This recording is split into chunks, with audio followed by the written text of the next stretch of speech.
The room had been decorated to resemble the interior of a sailing ship. It was disturbingly effective.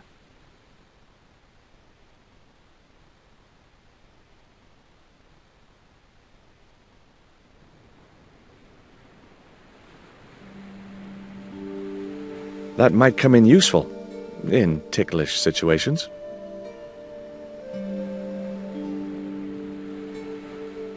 March 20th, 1670 fix. Engaged frigate off Fan Falvador? It was garbage. Huh, I guess being a pirate didn't require too many academic qualifications.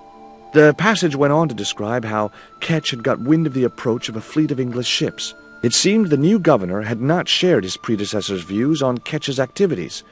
They were out for his blood. Sailed to that place where I made secure my fortune. I returned safe in the knowledge that the governor shall not discover that which I had hidden. For is it not writ that 'tis easier for a camel to pass through the eye of a needle?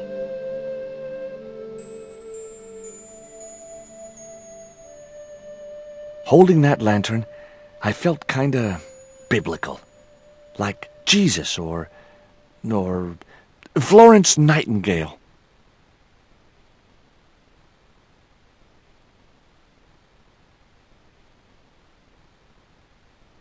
The lantern fitted so precisely in the inkwell, it could only be deliberate.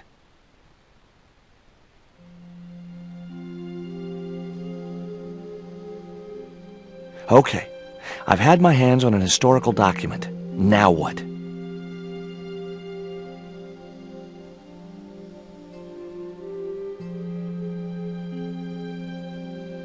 The chart fitted exactly into the recess on the top of the desk.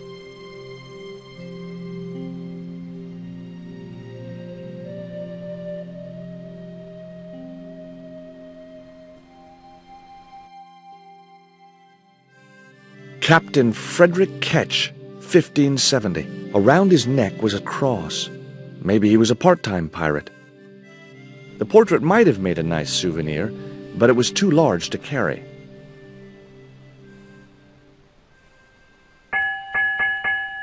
Two bells and all's well. Pirates were cool. Hard a port, bo'sun. Aye, aye, Captain Stobart. She cannot take it, Captain. The lad's dead. Abandon ship.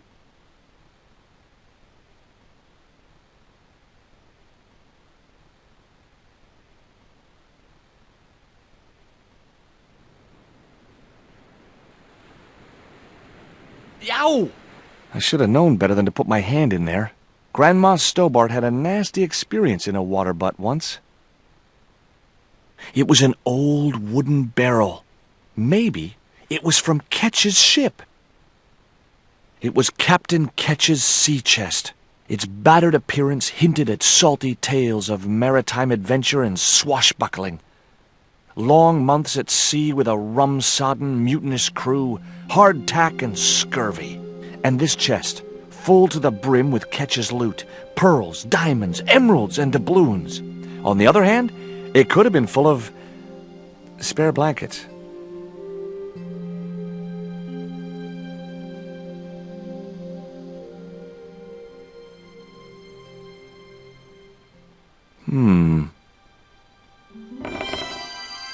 Surprise!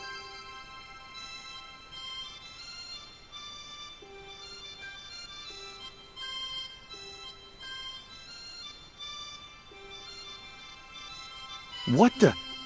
Who are you? I'm Emily. What were you doing in there, Emily? Hiding. What are you doing here? Grown-up stuff. Grown-ups? Pfft, I'm never going to grow up, I'm not. You shouldn't be here. What's your name? I'm George. Pleased to meet you, Jaws. George. Jaws? Jeez. Make your mind up. What can you tell me about Captain Ketch? That's him on the wall, in the picture. Yeah, I know. Scary-looking guy, huh? He was my great-great-great-great-grandfather. Yeah, you have his eyes. Why don't you go play with Rio? I'm not allowed. How come? 'Cause Aunt Frost says I'm not allowed out of the house. That's why, Mr. Nosy Beak. Too bad. Why don't you ask your other aunt if you can play with Rio? Aunt Mina's cuckoo. Aunt Frost says so. She says when the Lord handed out common sense, Aunt Mina was off getting double portions of chin. That Rio's a smart kid. He helped me outwit Bronson. Rio is clever. He can spit ever so far. That cross, It's my lucky Jesus cross. it's just like the one Captain Ketch wore. Uh-huh. Can I borrow it? Uh-uh. What would you trade for that cross, Emily? A puppy. Well, I don't happen to have a puppy in my pocket right now. Can you think of anything else you'd trade? Don't know.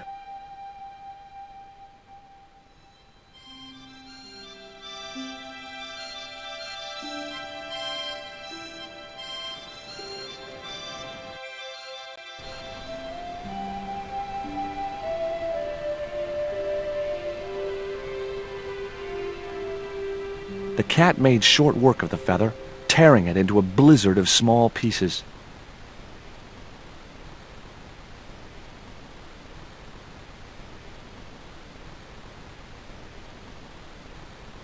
The quill had been torn into small pieces.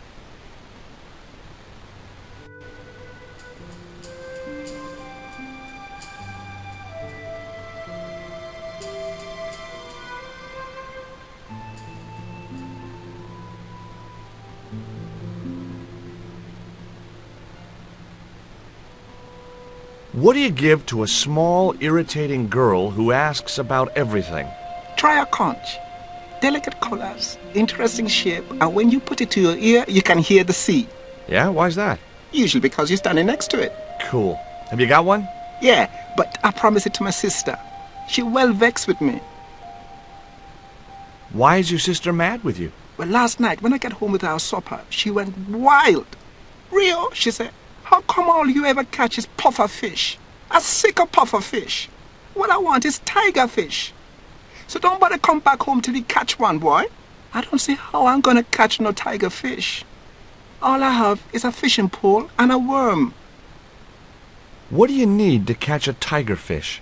One of them real fancy flies like the rich fishermen use. Hey, this is just what you need to make a fly. Thanks. Let's hope them tiger fish hungry.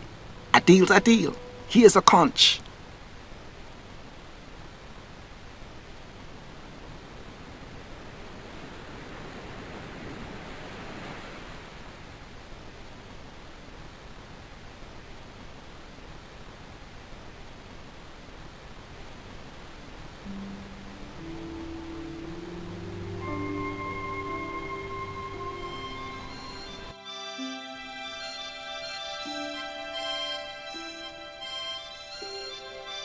The little girl had cute freckles, cute little nose, and the eyes of a KGB interrogator. Around her neck was a large cross on a chain.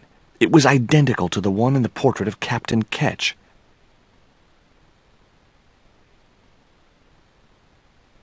Why don't you run along and play? Aunt Mina told me.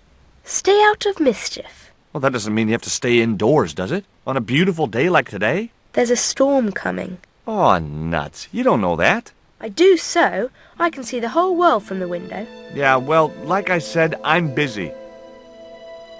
Here, I've got a conch. Would you like it? Dunno. Aunt Frost told me never to take presents from strange men. I'm not a strange man. Then why are you called Jaws, Jaws? That's a stupid name. I'm not called... Look, conch, pretty. Swap for the cross, yes or no? Right, this thing's going out the window. Okay, we'll do swapsies.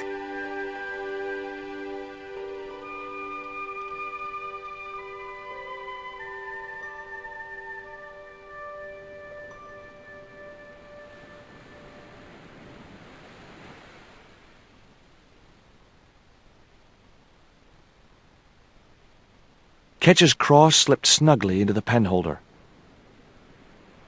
What you doing, Jaws? I've put your cross in this little hole in the desk. Why? Impulse, mainly, with a dash of irrational intuition. Silly. Only women have intuition. The lantern cast a strong light over the desktop. The light cast a shadow of the cross, and the shadow fell precisely over a small, unnamed island shaped like a skull.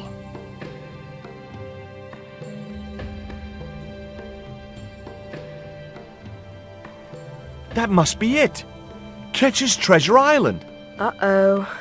That's Zombie Island. It's a bad place. No kidding? Well, bad place or not, that's my next port of call. Can I come too? The hell you can. I never get to leave the house.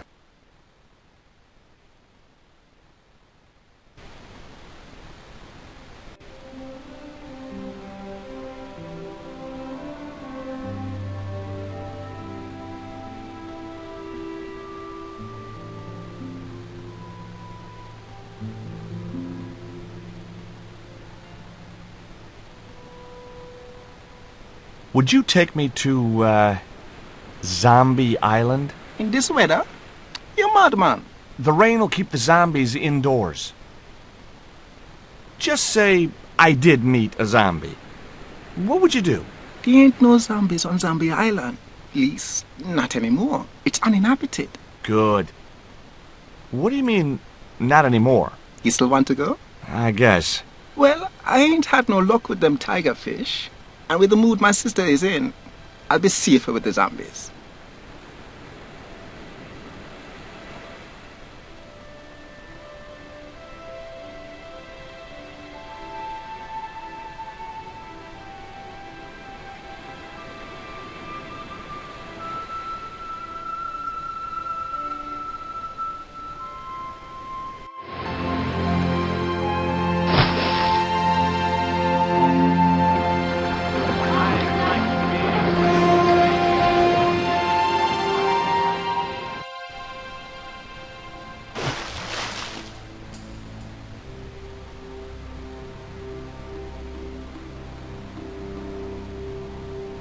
So, this was Zombie Island.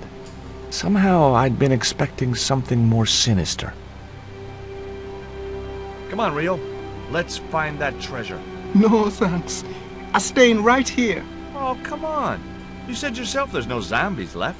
Yeah, but that was while there was a big pile of seawater between me and this place. All me have now is this little bit between the boat and the shore, and I'm hanging on to it. No, it can't be. But it was. My lucky piece of coal. Rio, how far away is Ketch's Landing from here? Best part of 10 miles. Why? 10 miles? That catapult must have been a lot more powerful than I thought. The cliff was steep, too steep to climb without handholds. And I couldn't find any.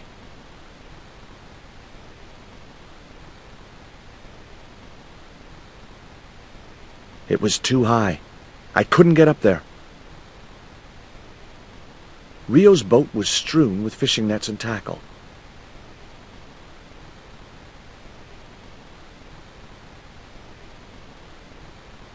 Could I borrow your net? Yeah, man, no problem.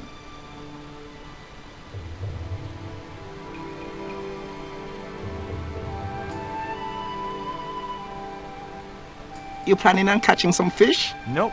I'm after a big rock.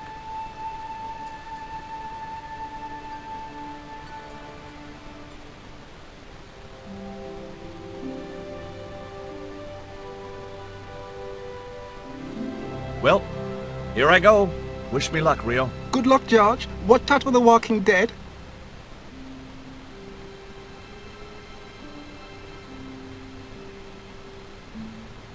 I stumbled down dark stairwells for what seemed like forever, until suddenly I found myself, wow, in an abandoned London Underground station. This place must have been closed down decades ago.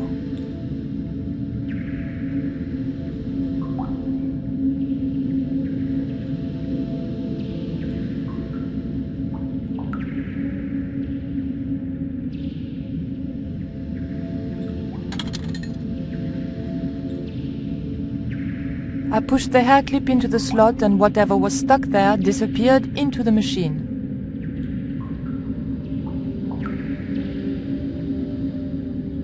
I pulled out an old English penny.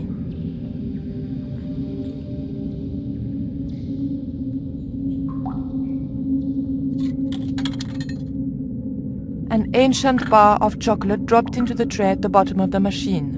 And as a special bonus, the penny dropped through to the reject bucket.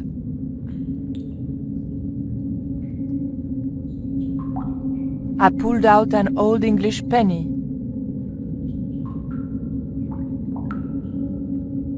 I took the ancient bar of chocolate.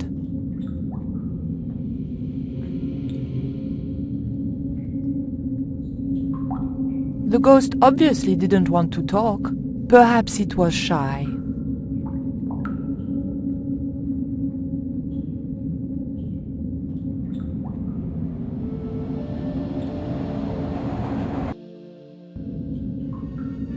Who the hell are you? Joey, is that you?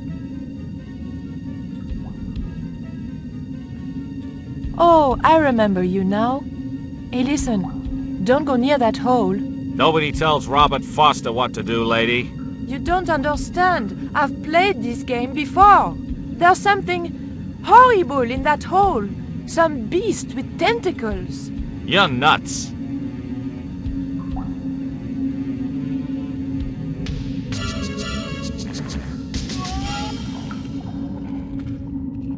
They don't make animations like that anymore.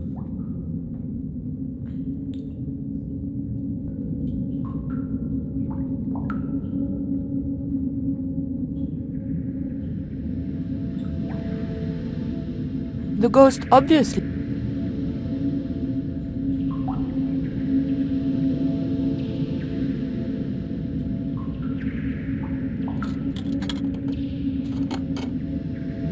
I put the old penny into the slot, the needle twitched rustily and the machine spat out a card.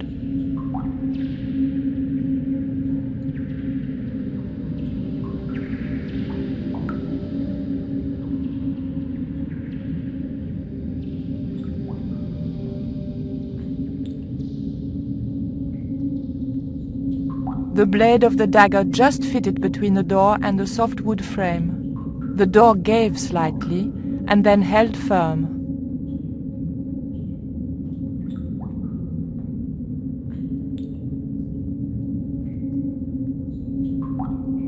I remembered my student days when I regularly forgot my house keys.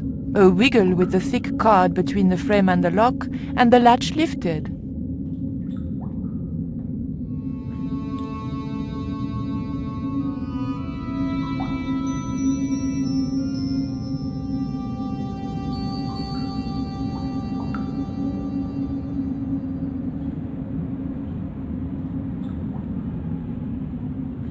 The train was my ride out of there. I could worry about not having a ticket when I got to the docks.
There was something in that hole beneath the rock.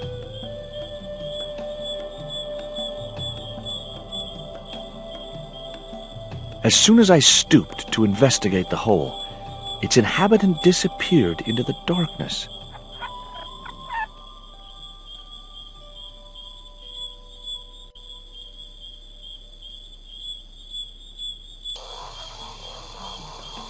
Nothing, I mean nothing, would possess me to step into that swamp.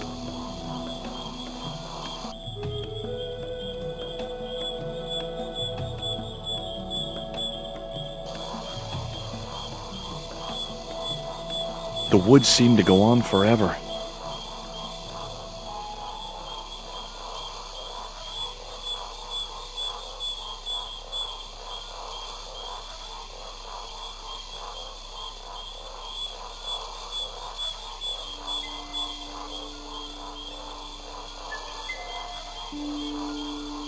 It was a stagnant swamp.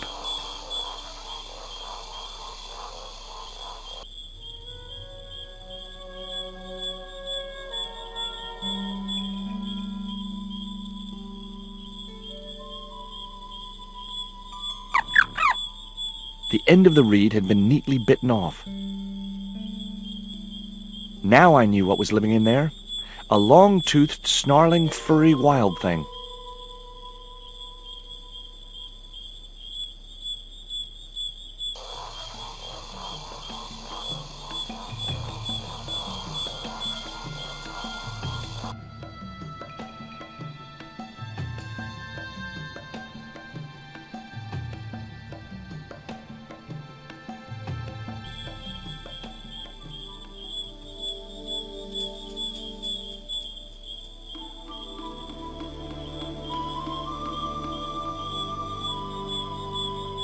The dart fitted snugly into the reed. Great. I was tooled up and dangerous.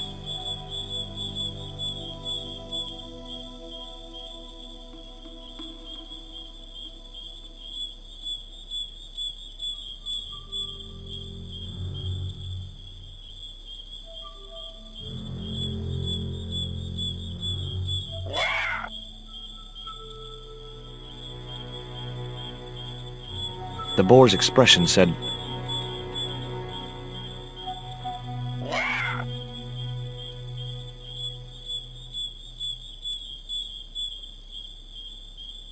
the boar looked at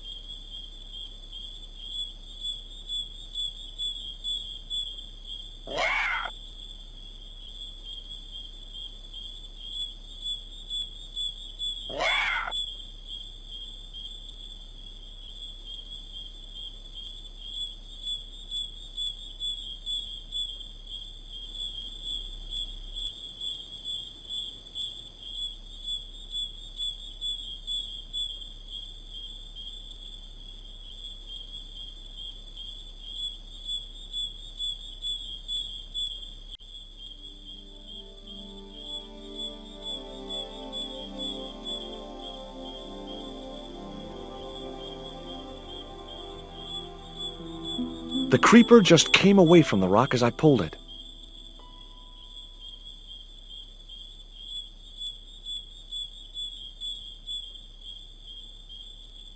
The marker clipped firmly onto the net.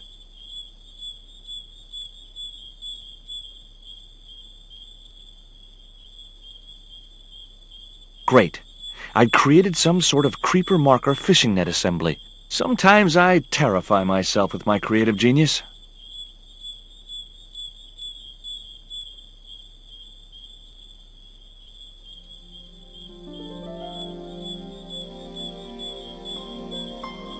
I'd successfully got the marker into a position near the top of the needle simply by using the kind of lateral thinking that can get you institutionalized.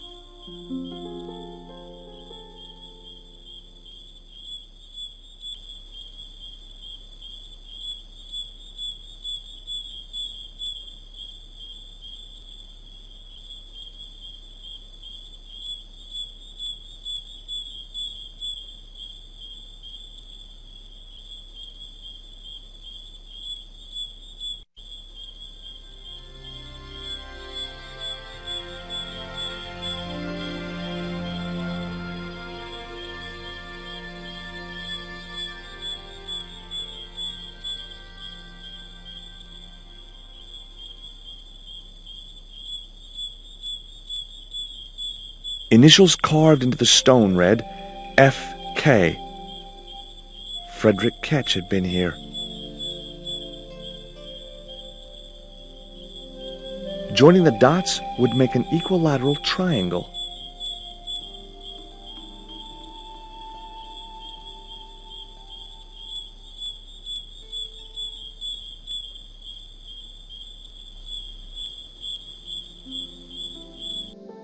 The hill I was on had reminded me of a camel's hump as I'd climbed up it.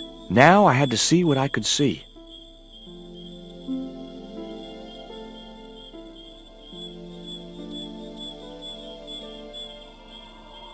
It was a good cave for hiding treasure in. Shame about the flooding problem.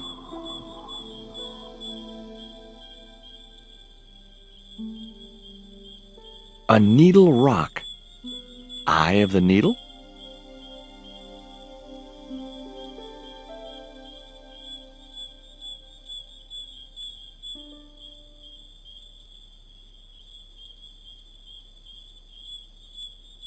It was the marker which I had raised up the needle of rock. I could see the marker I had fastened on the rock down in the forest, and right in line with it, the rock I was looking for.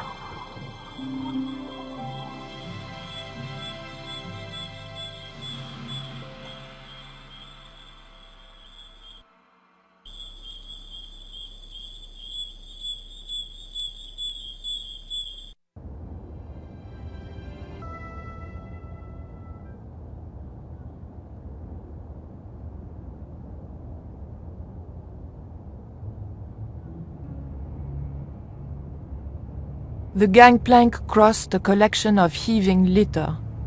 I suppose the Thames was under it somewhere.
Got you.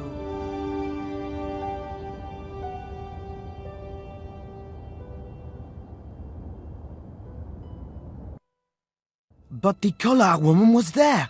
They'll know it was me. But you have the stone. The right stone, you're sure? Yes, of course, it's the Jaguar stone. No possible mistake. Here it is. Karzak, please. The police will be looking for me soon. You're going to get me out of the country, aren't you? Stop your whining, Ubier. Do you have any idea what this stone symbolizes? I thought you just wanted it to frighten the natives. Fool. I intend to cast this stone into the sea. But why? It's unique. Exactly.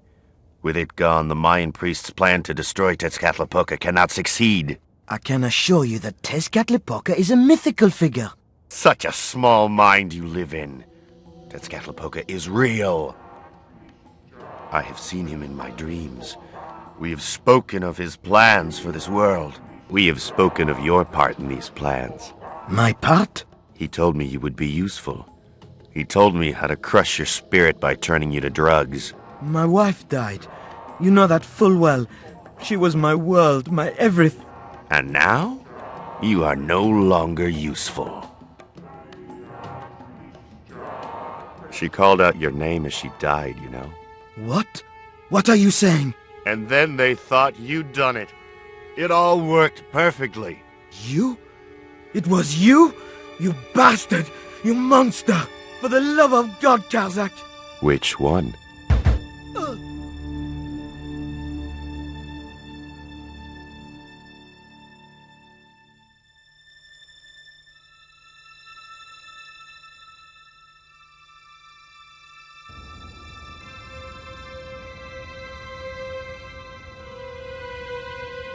There were no signs of life, but I checked that Oublier really was beyond help.